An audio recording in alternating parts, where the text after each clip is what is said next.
demander ces temps entre les mains du Seigneur. Que Dieu ouvre nos oreilles. Que Dieu nous parle. Que Dieu nous enseigne. Que Dieu nous révèle ses mystères, sa grâce. L'homme de Dieu va prier au nom de Jésus. Père, nous te disons grand merci. Te disons merci, Yahweh notre Dieu, parce que tu nous as réveillés ce matin. Nous payons, Yahweh notre Dieu, la facture pour le courant. Nous payons la facture pour l'eau, mais pour le souffle de vie, Jésus, tu nous le donnes gratuitement. Yahweh notre Dieu, voilà, nous sommes venus auprès de toi manger à ta table. La Bible dit, l'homme ne vivra pas seulement de pain, mais de toute parole qui sort de ta bouche. Père, bénis Yahweh notre Dieu cette parole. Bénis, ô Yahweh, ton serviteur. Yahweh notre Dieu, nous voulons, ô Yahweh notre Dieu, que tu nous éclaires, que tu nous orientes, que tu nous diriges, que tu nous conduises, que tu nous parles, que tu nous exhortes, que tu nous enseignes. Parce que la Bible dit, ils seront enseignés par moi-même. Jésus, merci de ce que Yahweh notre Dieu, tu as préparé ce moment pour nous. Nous voulons, ô Yahweh notre Dieu, te recommander toutes choses du début jusqu'à la fin. Reine, en maître et en roi, nous voulons t'écouter au nom de Jésus-Christ. Amen. Amen. Acclamons Jésus très fort. Gloire au Seigneur. Saluons-nous les uns les autres. Shalom, shalom à celui qui est à côté de toi. Soyez les bienvenus, soyez bénis. Amen. Nous courons toujours vers le temps. Que Dieu vous bénisse. Et nous sommes au début de la semaine. Que sa grâce nous couvre. Nous allons vers le mois de décembre où il y aura beaucoup de choses que Dieu a préparées pour nous. Amen. Et comme nous avons commencé à parler sur le Mishkan, le tabernacle, nous parlons sur l'aspect du tabernacle sous plusieurs formes. Parce qu'on avait essayé un peu de nous montrer que le tabernacle, c'était que l'homme que Dieu a créé. Le tabernacle, c'est Jésus. Amen. Mais aujourd'hui, nous allons expliquer un peu pourquoi Dieu a toujours élaboré des autels pour ces gens. C'est-à-dire que dans les tabernacles, il y avait plusieurs sortes d'autels. Il y avait l'autel de rein, il y avait l'autel d'or, l'autel de parfum. Pourquoi Dieu toujours faisait des autels pour ses serviteurs? Et pourquoi les hommes de Dieu avaient toujours l'habitude de faire des autels? Et lorsque Dieu bénit quelqu'un, et ces hommes de Dieu avaient l'habitude d'élaborer des autels à Dieu. Mais pourquoi pas nous aujourd'hui, on les fait? Alléluia. Alléluia. Donc nous allons un peu parler du tabernacle. Et comme on l'avait dit, on avait essayé d'expliquer pendant tous ces mois de novembre. Et on parlait du tabernacle, on dit que dans Hébreux chapitre 9, lisons un peu Hébreux 9, et après on va continuer avec Hébreux chapitre 9. Allons-y dans Hébreux chapitre 9. Nous allons lire quelque chose de très important. Hébreux chapitre 9.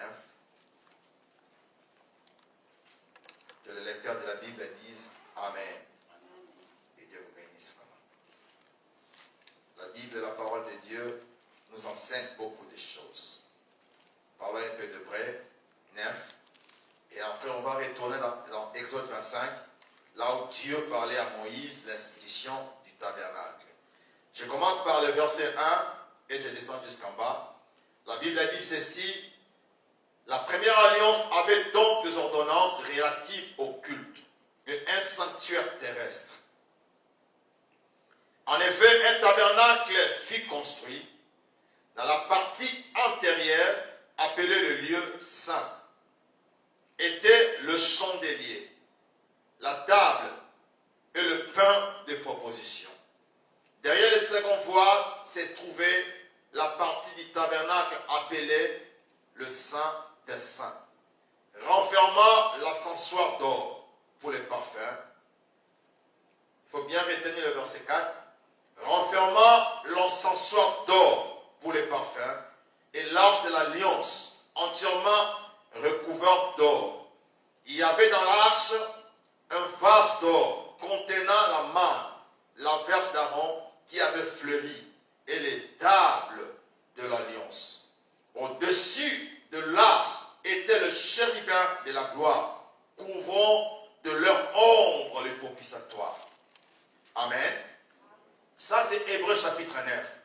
Nous avons expliqué le tabernacle pendant tout au long du mois de novembre. Et qu'est-ce qu'on avait dit? Le tabernacle, ce n'est que Jésus.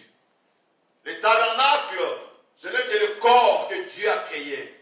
Parce que quand Dieu créa l'homme, Dieu dit ceci: faisons l'homme à notre image et à notre ressemblance. L'image et ressemblance de Dieu. Or, Dieu est esprit. Et comment un homme peut ressembler un esprit par rapport au Créateur? Il dit qu'il ressemble, qu'il ressemble l'image et la ressemblance de Dieu. Et ce qui nous intéresse aujourd'hui dans les sous-parties, nous allons un peu expliquer la vie des gens qui ont marché avec Dieu. Comment ils ont réussi avec Dieu. Comment ils ont eu les succès avec Dieu. Et la Bible déclare que dans les tabernacles que Dieu a construits, et quand ils marchaient dans les déserts, la Bible déclare qu'il y avait eu des campements. Parce que les enfants d'Israël marchaient selon la colonne qui les dirigeait. Il y avait deux sortes de colonnes. Il y avait la colonne de nuée pendant la journée, qui le protégeait sous la flamme du soleil, toute la chaleur du soleil. Il y avait ce qu'on appelle la colonne de feu, qui permettait à éclairer Israël. Et bien lorsque Dieu dit à Moïse, tu feras les tabernacles selon le modèle que je t'ai prescrit. Le tabernacle a été conçu par un architecte qu'on appelle Dieu lui-même. L'homme a été conçu par un architecte le plus grand de l'univers qu'on appelle Dieu lui-même, qui a conçu à l'image et à la ressemblance. Et on avait expliqué ceci en disant, lorsque l'Israël campait, c'était comme un homme longé sur la terre. Dans le désert, nous savons que le sol du désert, ce sont des sols poussiéreux. C'est-à-dire que l'homme a été soutiré de la poussière. Dieu voulait expliquer à Moïse ceci. L'homme né de la femme n'est que poussière. Il est né poussière, il retournera à la poussière. Mais Dieu voulait expliquer comment il a incarné la sainteté dans l'homme en l'instituant par les tabernacles. Lorsque Dieu créa l'homme dans la poussière de la terre, il créa son image et à sa ressemblance. Mais ce qui intéresse plus la partie du tabernacle qui nous concerne actuellement dans le moment où nous sommes, dans le christianisme, nous avons dit ceci, la partie qui nous intéresse plus à nous, le Michigan Church, c'était plus le lieu saint des saints. Là où le souverain sacrificateur devait faire une fois par an son rencontre avec Dieu. Et quel a été l'état des souverains sacrificateurs de rencontrer Dieu? Quel doit être le caractère d'un souverain sacrificateur pour rencontrer Dieu? Alors, la Bible déclare ceci dans le lieu saint des saints, où nous avons expliqué pendant une longue semaine. On a dit ceci, le lieu saint des saints représentait la poitrine de l'homme. Ou quand on regarde la poitrine de l'homme, on voit ce qu'on appelle des côtes, des côtelettes, des ribs en anglais. Et dans l'intérieur de ces poitrines, il y a ce qu'on appelle le cœur. On avait démontré ceci en expliquant aux gens que le cœur de l'homme, le fonctionnement, le couleur, le même couleur qui sont dans les cœurs de l'homme, sont les mêmes couleurs qui étaient inscrites dans le tabernacle. Il y avait trois sortes de couleurs.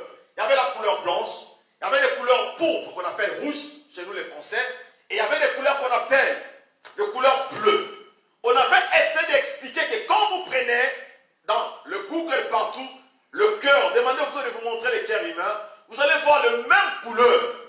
Et dans l'arche de l'alliance de l'Éternel, qui était au milieu du tabernacle, dans le lieu saint des saints, il y avait ce qu'on appelle trois choses encore à l'intérieur. Il y avait ce qu'on appelle le tables de la loi, la verge d'Aaron qui avait fleuri, et il y avait ce qu'on appelle la vase de la main. On dit dans le cœur humain, il y a trois vaisseaux sanguins. Il y a altère, il y a les capillaires et il y a des veins. Ce sont les trois choses qui se retrouvaient dans les tabernacles. Donc Dieu, quand il montrait à Moïse, il voulait faire le cœur, voir Moïse le cœur de l'homme. Comment les tabernacles doivent être conçus. Les tabernacles doivent être conçus selon le modèle de Dieu. La partie qui intéresse plus Dieu, c'est le cœur. Et quand il parle dans Exode 25, il dit à Moïse qu'il faut que ce peuple m'apporte des offrandes. Et ils feront de bons cœurs. Et la Bible déclare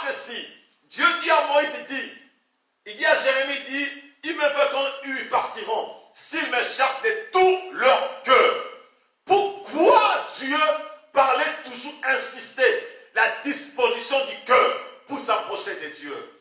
L'homme, s'il veut s'approcher de Dieu, il doit s'approcher de Dieu non par sa bouche, mais par son cœur. Pourquoi le cœur? Parce que le cœur représente devant Dieu l'arche même de l'alliance, qui est couvert par ce qu'on appelle le chérubin. Dans l'arche a été conçue par ce que nous appelons le bois d'acacia. Et on avait expliqué ça en disant ceci. Le bois d'acacia, c'était le bois que Moïse a structuré dans les déserts. Le bois qui était le bois qui n'était pas sec. Mais le bois devait être séché pendant des jours et des jours. On a dit la vie chrétienne, c'est comme la vie, le bois d'acacia. Quand tu es un chrétien, tu dois passer sous le soleil de jour en jour. Pourquoi? Parce que le soleil de justice, c'est Jésus. Si un chrétien n'est pas encore brisé, il ne peut pas revêtir ce qu'on appelle l'or. Il ne peut pas revêtir l'éternité. Il ne peut pas revêtir la divinité. Pour revêtir la divinité dans ses corps pécheresses, il faut être séché sous le soleil. Il faut d'abord passer par la persécution du soleil. Et le bois d'acacia, Dieu a dit à Moïse, tu feras l'arche de l'alliance, l'arche du témoignage, Aaron Dabout, comme on dit en hébreu, tu le feras avec le bois, pas autre bois, pas les bois de manguier, pas les bois d'avocatier, pas les bois que, mais tu le feras seulement avec le bois d'acacia, qui représente la vie d'un homme, la vie d'un chrétien. Mais cette vie, quand il vient en Christ, il doit passer par la persécution, il doit passer par le bruissement, il doit être sous le soleil, sous le jugement du soleil, parce que Jésus lui-même est le soleil de justice. Et Moïse a pris les bois d'acacia, il a pris ces bois, on l'a séché du jour au jour, jusqu'à ce que ces bois deviennent secs. Et Jésus parlait bien aux Juifs, il dit ceci, si à moi les bois secs, on me fait ceci, et à vous. Jésus voulait nous expliquer que la vie de l'homme, c'est comme le bois d'acacia, qui doit être passé sous le jugement, qui doit être séché sous le soleil, que toute l'humanité sort de son corps, que tout le plaisir du monde quitte de son corps, c'est alors qu'il revêtira de l'or. Mais Dieu dit à Moïse, il dit, quand vous ferez l'arche, vous le ferez en or. Et vous allez remarquer dans toute l'arche des tabernacles, dans le lieu saint des saints, à l'intérieur, tout était enveloppé que de l'or. Or, l'or signifie la divinité, l'éternité. C'est-à-dire que Dieu n'a ni fin, ni commencement. Comment pourrais-je dire que je suis un chrétien si je n'ai pas encore passé par la persécution, je n'ai pas encore passé par l'humiliation de ce monde? Un chrétien doit passer par l'humiliation, par la persécution. Parce que Paul, exhortant Timothée, dit ceci, ceux qui veulent vivre pieusement à Jésus-Christ seront toujours persécutés. Quand tu veux vivre attaché à Jésus, quand tu veux marcher avec Jésus, tu seras toujours persécuté. Tu auras toujours la persécution. Et Jésus répétant aux Juifs, il dit ceci, tu auras comme ennemi, le premier ennemi de ta vie, ta propre famille. C'est ta propre famille qui sera premièrement tes premiers ennemis. Pourquoi? Parce que Joseph a toujours été vendu par ses frères. Et la Bible nous dit ceci, dans le lieu saint des saints, il y avait ce qui nous intéresse aujourd'hui, ce qu'on appelle l'autel de parfum. Pourquoi on ne parle pas dans le lieu saint des saints? On ne parle pas d'autel de rein, on ne parle pas d'autel de justice, mais on parle d'autel de parfum. Dans la présence de Dieu, quand l'homme s'approche de Dieu, quand l'homme prie Dieu, dans la présence, dans l'intimité même de Dieu, la prière des saints, des hommes justes, est comme une parfaite de bonne odeur. Quand tu t'approches de Dieu, Dieu ne regarde pas ce que ta bouche dit, mais Dieu regarde ce qui est dans ton cœur. C'est pour ça dans le lieu saint des saints, Dieu dit à Moïse, tu mettras l'autel d'or, mais qui sera l'autel de parfum, pas l'autel de rein. L'autel de rein doit se retrouver dans le parvis. Dans le parvis que l'autel de rein se retrouve. Mais dans le lieu saint des saints, Dieu n'a pas besoin de sacrifice des hommes. Mais Dieu a besoin de parfums de bonne odeur. Quels sont les parfums d'odeur? Le prière de juste, lui est agréable. Dans le tabernacle, les trois couleurs devaient se coïncider. La couleur blanche servait le signe de chérubin, le signe des archanges, parce que la présence de Dieu y était. Mais dans la couleur rouge, avait sa signification, qui était l'origine, l'humanité, le caractère divin, le bleu. Le rouge ou la pourpre, ça représentait quoi? La royauté.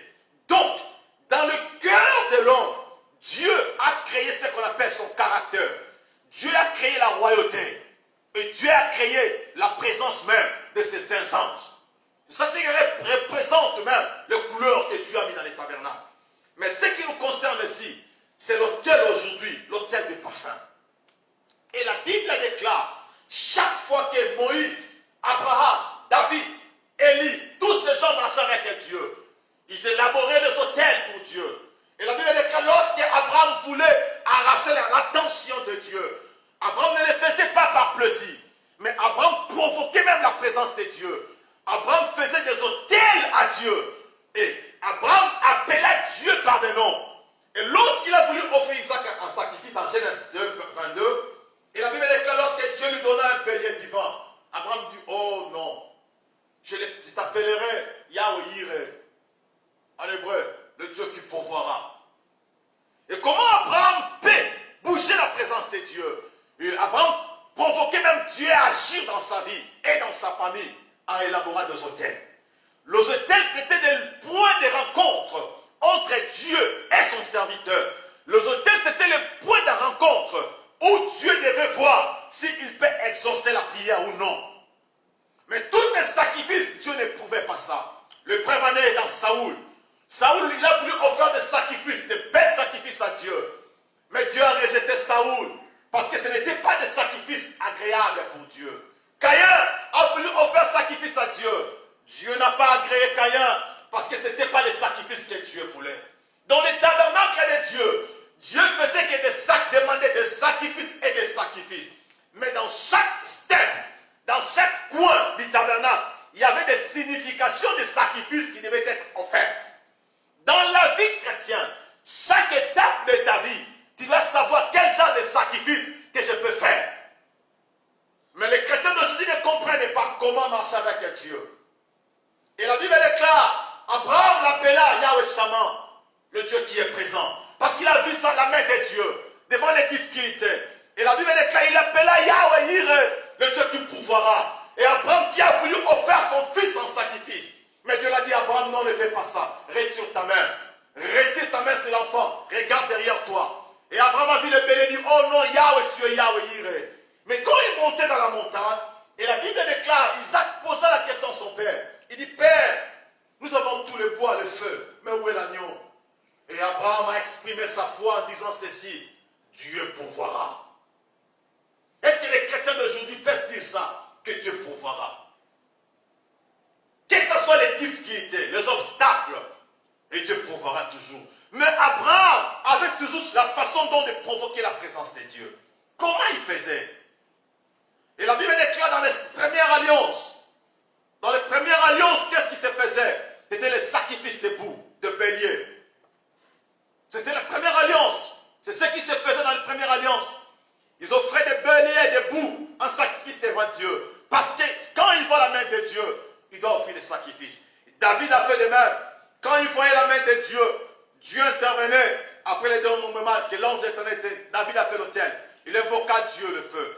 Élie, avant d'offrir sacrifice devant les prophètes de Baal d'Astarté, qu'est-ce que Élie a fait? L'autel qui devait être offert a toujours eu des symboles, a toujours eu des significations. Dieu, quand il demande des sacrifices à quelqu'un, il faut faire ça selon la manière que je t'ai montré.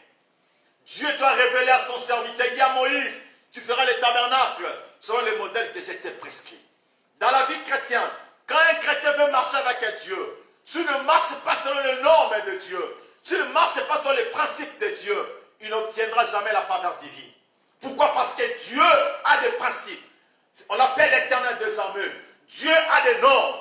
Comment marcher avec Dieu et rester avec Dieu? Comment faire des succès avec Dieu si tu ne marches pas selon ses principes? Et quand on avait expliqué le dimanche, on dit, quand Dieu dit à Moïse, et quand tu feras le lieu saint, tu mettras le chandelier, tu mettras les tables de proposition. Et Dieu précisa chaque chose selon le Messie. Dieu dit à Moïse, la distance qui sépare le table de proposition et le chandelier doit être de tant de coudées. Donc Moïse dans sa tête savait que la distance qui sépare l'autel dans ta vie. Dieu ne regarde pas la justice des hommes. Dieu ne regarde pas le jugement des hommes. Mais Dieu regarde quelle odeur que tu donnes. L'odeur de la vie, l'odeur de la mort. Dieu ne regarde pas que ça c'est un pasteur. Non. Il dit dans le lieu saint des saints, c'est l'autel du parfum. Il n'y a pas le feu. Il y a seulement le parfum qui sort. Tu ne peux pas mélanger le parfum et le feu. Le feu reste en dehors, dans les parvis. Parce que en dehors, dans les parvis, il y a ce que nous appelons la chaleur. Il y a le froid qui frappe.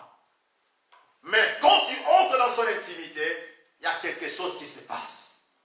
Et on avait expliqué ceci en disant, Dieu n'a pas fait des choses en hasard. Et quand Dieu faisait le campement des enfants d'Israël, on avait expliqué ceci. Dieu a élaboré des tribus. Il y avait ce qu'on appelle les tribus de Juda. Dieu dit le Juda campera à l'Orient. Et Moïse ne peut pas changer ce que Dieu avait dit. C'est comme la parole de Dieu. Tu n'ajouteras pas, tu ne retrancheras pas. La parole de Dieu doit être consommée dans son entièreté. Et Dieu dit à Moïse, l'Orient c'est pour Juda. L'Occident c'est pour Ephraïm et Manassé. Et on avait expliqué cela en disant ceci. L'Orient c'était la tête. Pourquoi la tête? Retournez un peu en arrière. Prenons ce que nous parlons. Exode 31. On va voir pourquoi la tête. Alléluia.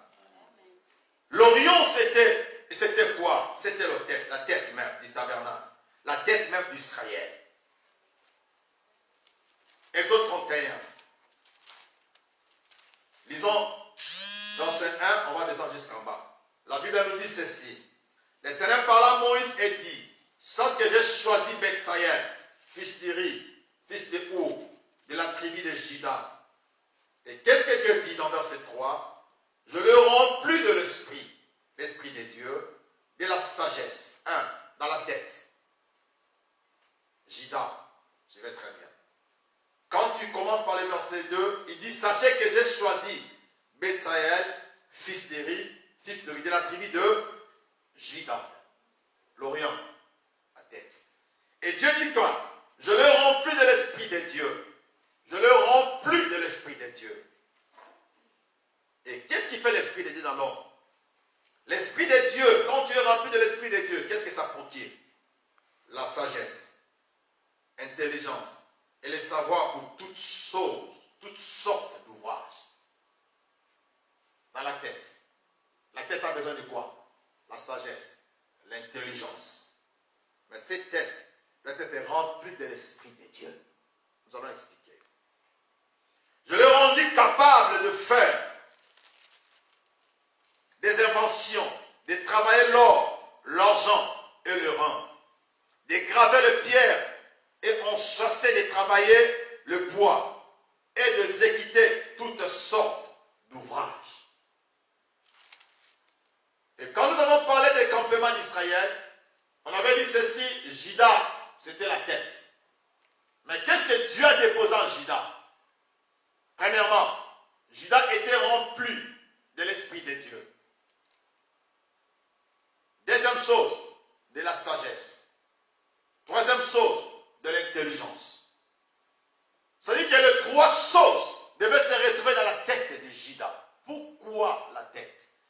Parce que la couronne de Dieu doit se reposer dans la tête. Très important. Et quelle sorte de couronne? Et nous les chrétiens, nous devons savoir une chose. Lorsque l'enlèvement viendra, et Paul dit ceci, nous serons couronnés. Il y a différentes sortes de couronnes qu'on portera. Nous allons porter des couronnes selon la manière dont on a marché avec Dieu sur cette terre. Nous n'aurons pas nous tous les mêmes couronnes, non. Il y a les couronnes corruptibles de la gloire. Il y a le couronne de gloire et il y a le couronne de vie. Le peuple sera couronné. Et Dieu distinguera le peuple pendant ces temps de jugement sur les couronnes qu'ils porteront dans leur tête. Et quand Juda a été choisi, pourquoi Juda a été choisi la tête à l'Orient? Nous allons aller un peu petit à petit pour revenir. Et la Bible déclare ceci, Juda a été béni par son père. Et quand vous lisez dans Genèse 49, 8 à 12, et Jacob répéta que le sceptre ne se relèvera pas de Juda. La bâton souverain. Il appela Juda même le lion. C'est-à-dire quand il parlait jusqu'à ce que vienne le Shiloh. Et Jacob parlait, expliquait, dit ceci, la royauté, l'autorité, la bénédiction, la sagesse. Il sera même honoré par ses frères. C'est-à-dire que la royauté, Dieu l'a établie en Juda. Pourquoi? Parce que Dieu avait déposé en Juda ce que nous appelons l'Esprit de Dieu. Je dois être rempli de l'Esprit de Dieu. C'est pour ça que vous voyez David dans sa vie. David est un homme qui était rempli de sagesse, d'intelligence. David est un homme rempli de l'Esprit. Et David parlait ceci. Il dit, quand le lion venait attaquer les brebis, quand l'ours venait, l'Esprit de Dieu m'agitait. Parce que dans l'Ancienne Alliance, le Saint-Esprit visitait ses peuples, ses serviteurs, pendant un temps.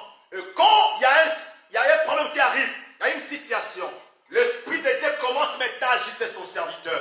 C'était le même cas de Samson. C'était le même cas de David.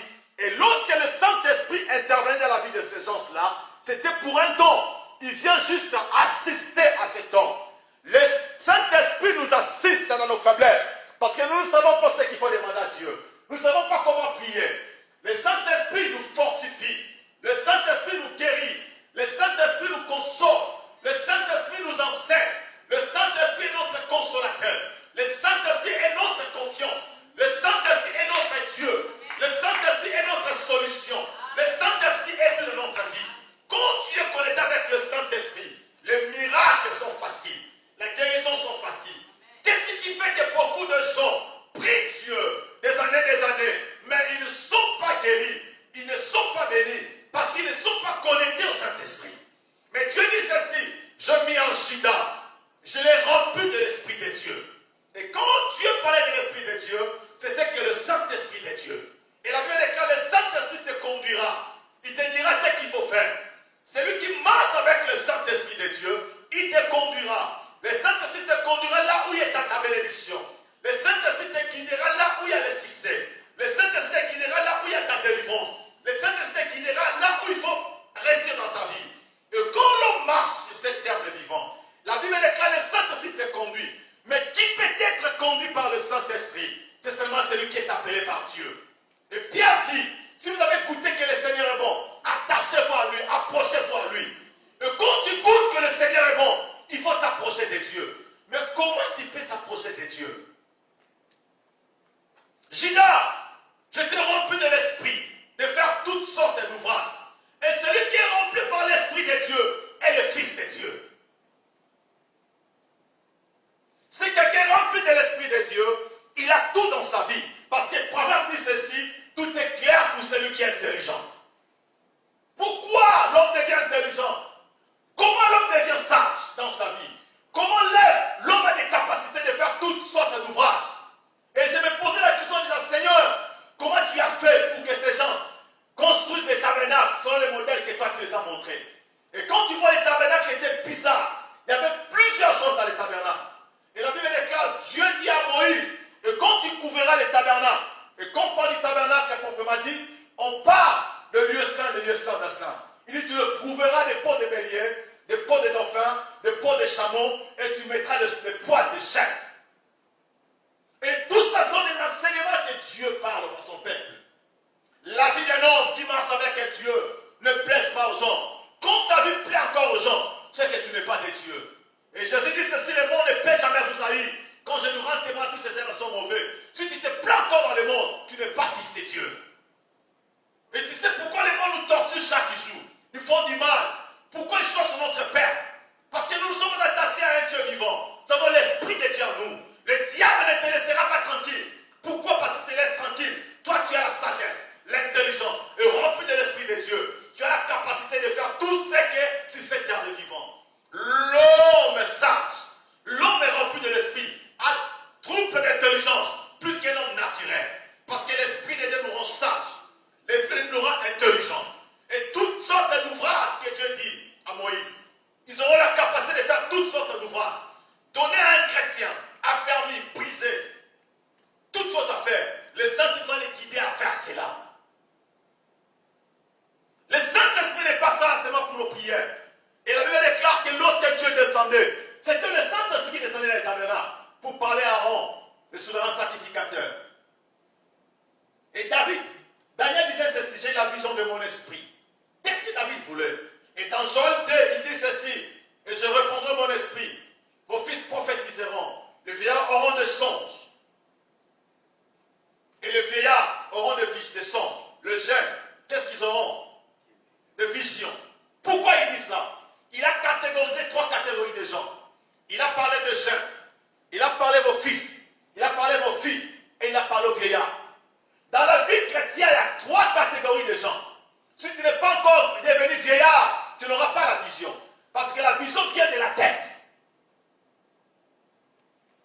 sommes devenus vieillards à cause de l'œuvre de Dieu. C'est pour cela qu'il ne nous parle de 24 vieillards. Ce sont les gens qui ont eu la vision de Dieu. On ne peut jamais diriger l'œuvre de Dieu, la vie de Dieu, sans la vision. Mais nous qui avons la vision, c'est l'Esprit de Dieu qui conduit la vision. Il dit, j'ai choisi Bethsaël et je l'ai rempli de l'Esprit de Dieu. Et si Dieu t'a choisi, et si Dieu veut te bénir, Dieu va te faire quoi? Il va te remplir de l'Esprit de Dieu. Mais qu'est-ce qui fait que je prie chaque fois? Toute ma vie, je mets ma vie à prier, en prière, en prière. Rien ne va dans ma vie. Rien ne va dans ma vie. Et j'expliquais ici, dans la vie chrétienne, il y a des degrés spirituels. Il y a des degrés spirituels. Il y a des degrés spirituels dans la vie chrétienne. Comme c'était dans les tabernacles, il y avait le parvis, le lieu saint et le lieu saint des saints.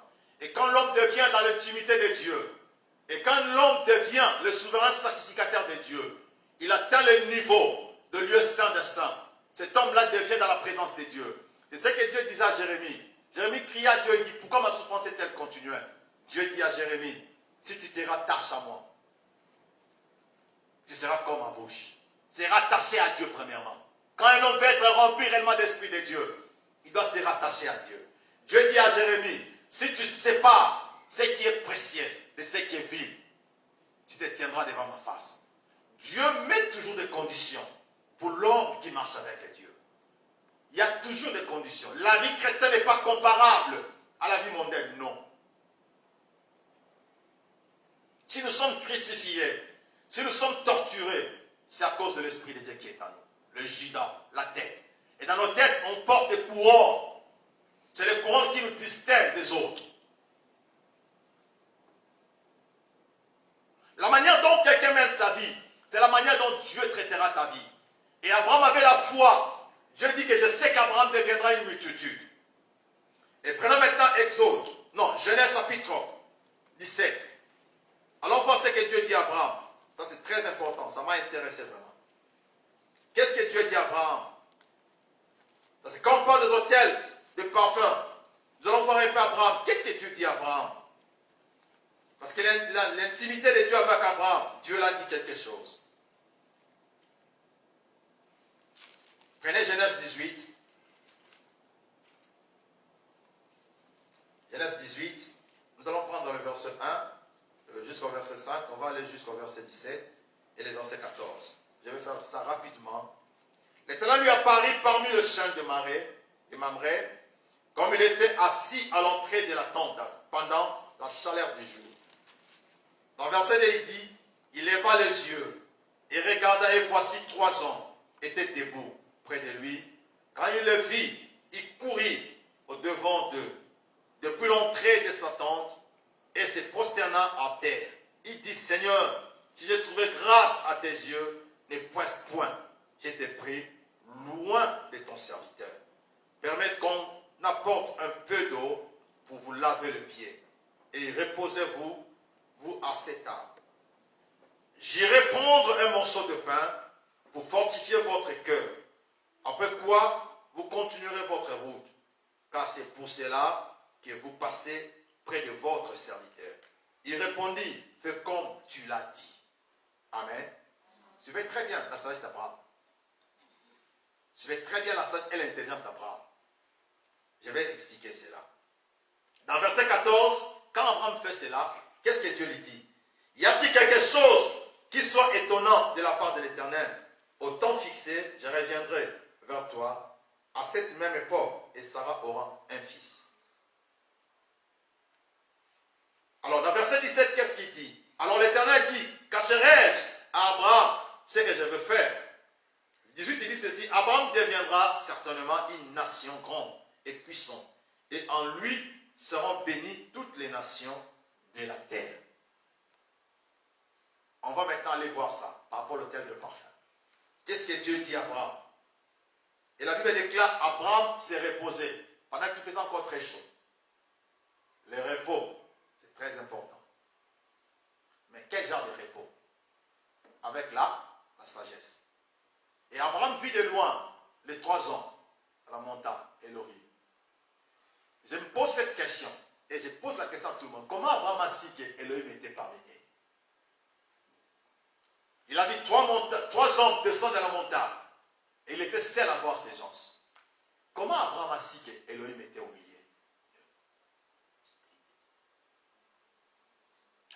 Très important, l'homme de Dieu. C'est la question qu'on ne se pose pas. Comment Abraham a su qu'Élohim était au milieu? C'est par l'Esprit de Dieu qui était en lui. Voilà. Je voulais un peu expliquer. La Bible déclare Abraham courut vers ces gens. Qu'est-ce qu'il dit? Seigneur, si j'ai trouvé grâce. Très important. Si j'ai trouvé grâce à tes yeux. Il dit pas à vos yeux, mais à tes yeux. Alors dans la parole, nous allons comprendre l'Esprit de Dieu. Mais il y avait trois individus. C'est ça qui nous manque, nous les chrétiens d'aujourd'hui. On ne sait pas distinguer les temps. Jésus a dit à Jérusalem, tu n'as pas connu le jour où tu as été visité. Beaucoup de gens, Dieu les a visités, mais ça, ils ont passé leur visitation comme ça. Il y a des gens que Dieu a mis à côté de nous, sont des bénédictions pour nous. Mais on les a fait passer comme ça. Ta bénédiction est à côté de toi, mais tu cherches ta bénédiction ailleurs. C'est pour ça que nous souffrons dans la vie chrétienne. Examinons la pensée d'Abraham. Il dit, Seigneur, si j'ai trouvé à tes yeux, ne passe point, je t'ai pris loin de ton serviteur. Deuxième chose, permettez qu'on apporte un peu d'eau pour vous laver les pieds et reposez-vous sous cet arbre. Très important. Et troisième chose, il dit, j'irai prendre un morceau de pain pour fortifier votre cœur. Est-ce que le pain fait fortifier le cœur, maman Sophie? Est-ce que le pain fait fortifier votre cœur? Est-ce que le pain peut fortifier le cœur? Voilà. Allons-y maintenant. On va expliquer. Continuez votre... Après quoi, vous pouvez continuer votre route. Car c'est pour cela que vous passez près de votre serviteur. Il répondit, fais comme tu l'as dit. Vous savez, quand nous prions à Dieu, pour que Dieu nous exauce, Dieu regarde dans nos prières ce qu'on appelle l'intelligence et la sagesse. Tu sais pourquoi nos prières ne sont pas exaucées? La plupart des prières. Parce qu'on ne prie pas avec la sagesse et l'intelligence. Regarde, ça c'est la prière d'Abraham. Face à Dieu. Je vais commencer à décortiquer cela. Et chaque fois que Dieu apparaissait dans la vie de ses prophètes, dans la Bible, il voyait des signes dans le ciel. Vous avez vu la naissance de Jésus? L'étoile est apparue. Les gens d'Israël n'ont pas vu l'étoile. Mais les mages qui venaient de l'homme ont compris l'étoile. Lorsque Élohim descendait dans la montagne, Abraham a vu des caquets, des tonneurs. Parce que quand Élohim descend dans la montagne, quand il dit dans la Bible, on dit il y a des tonneurs. Mais il n'y avait pas de tonnerres pareils à d'autres tonnerres. Et l'Esprit de Dieu révélait à Abraham que c'était Elohim qui est là. Et comment Abraham a su que c'était Elohim, l'homme de Dieu? Il peut peut-être penser que c'était des anges de Dieu. Et en théologie, on l'appelle, pour les gens qui ont fait la théologie, ils appellent ça la théophanie. C'est-à-dire que Dieu prenait le corps humain, il descendait sur la terre. Mais les gens ne savent pas aujourd'hui l'homme de Dieu. Dieu prend le corps humain, il descend. Dieu habite dans ses serviteurs, les prophètes.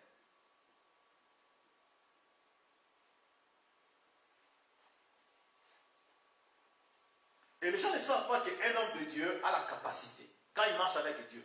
Tu vois qu'un homme de Dieu prophétise pour ta vie s'accomplit. Il peut aussi prophétiser la mort et ça va s'accomplir. Parce que Dieu est derrière sa parole. Ça c'est la théophanie. C'est-à-dire que Dieu, il n'habite pas, Dieu est esprit, mais il s'incarne dans la vie de ses serviteurs. Celui qui est conduit par l'Esprit de Dieu est fils de Dieu. Quand tu es un homme que Dieu a choisi, même dans ta famille, il faut faire très attention de ce que tu dis dans ta bouche, de ce que tu déclares. Tu peux attirer la bénédiction comme la malédiction dans ta famille. Et la Bible déclare ceci, si j'ai trouvé grâce à tes yeux, la prière. Et quand vous prenez en 14, dans verset 7, il dit quoi? Abraham prit le pain pour fortifier leur route, leur cœur. Le cœur ne fortifie pas. Mais la Bible déclare ceci, c'est très important ce verset, ce chapitre. Et la Bible déclare, écoutez ce que Dieu dit à Abraham. Y a-t-il quelque chose qui soit étonnant auprès de l'Éternel? Dans ta vie, il faut toujours se poser des questions. Est-ce qu'il y a quelque chose qui est étonnant auprès de l'Éternel pour ta vie? Que ce soit la situation que tu as, que ce soit la situation qui te traverse, que ce soit les obstacles que tu traverses, il y a toujours quelque chose qui est étonnant auprès du Seigneur. Il n'y a rien qui est étonnant auprès du Seigneur. Et la Bible déclare, vous demanderez, vous partirez, si vous êtes disposé du cœur. Tout ce que tu as besoin, si ton cœur est disposé, Dieu va l'agir. Jacques dit ceci, vous demandez, vous ne recevez pas, parce que vous demandez mal dans le but de satisfaire vos passions, vos désirs. Mais quand tu pries, tu demandes selon la volonté de Dieu. C'est là que tu te rends dans le terre de parfum, et Dieu va agréer. Et dans 17, Dieu se dit ceci. Alors l'Éternel dit, cacherai-je quelque chose à Abraham? Dieu ne cache rien à ses serviteurs les prophètes qui sont conduits par son esprit. Arrivera-t-il un malheur sans que l'Éternel soit l'auteur? Dieu ne fait rien sans révéler son secret à ses serviteurs les prophètes. Alléluia. Dieu ne peut pas prendre quelqu'un dans ta famille, si tu es dans sa présence, sans t'avertir. Est-ce que vous savez ça?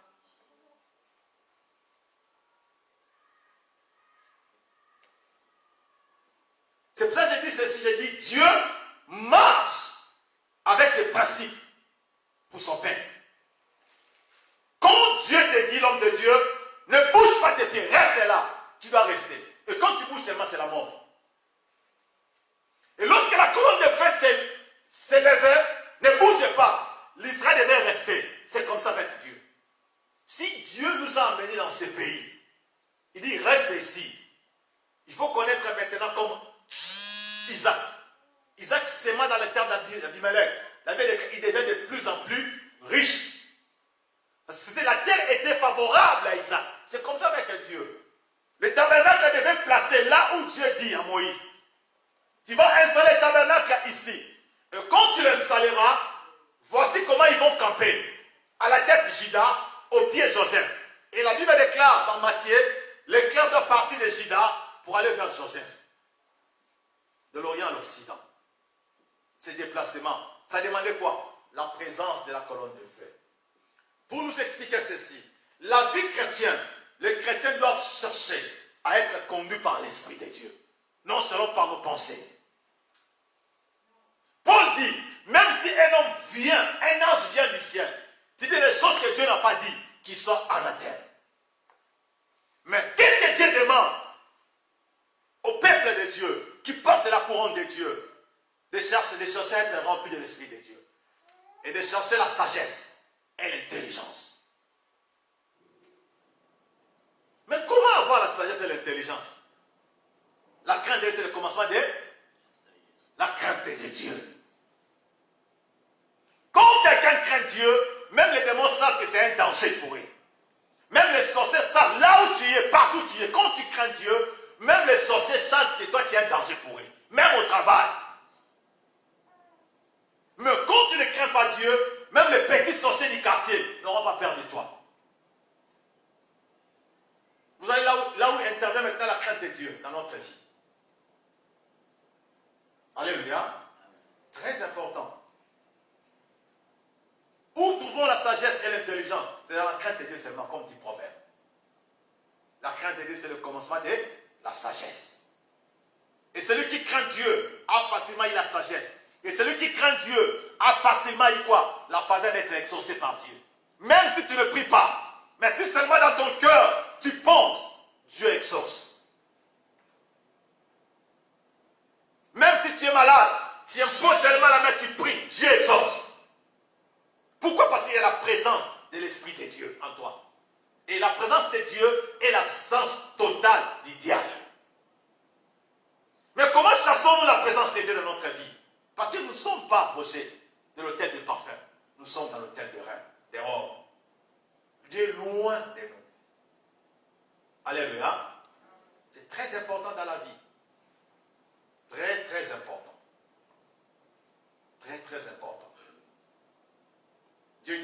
ici, tu sépares ce qui est précieux de ce qui est vide. Il faut séparer ce qui est précieux de ce qui est vide. Il faut t'attacher à Dieu. Comment s'attacher à Dieu? C'est seulement dans la crainte de Dieu. Amen. Maintenant, nous allons prier.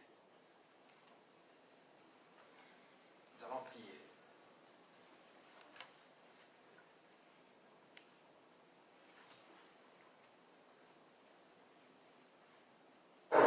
Yes.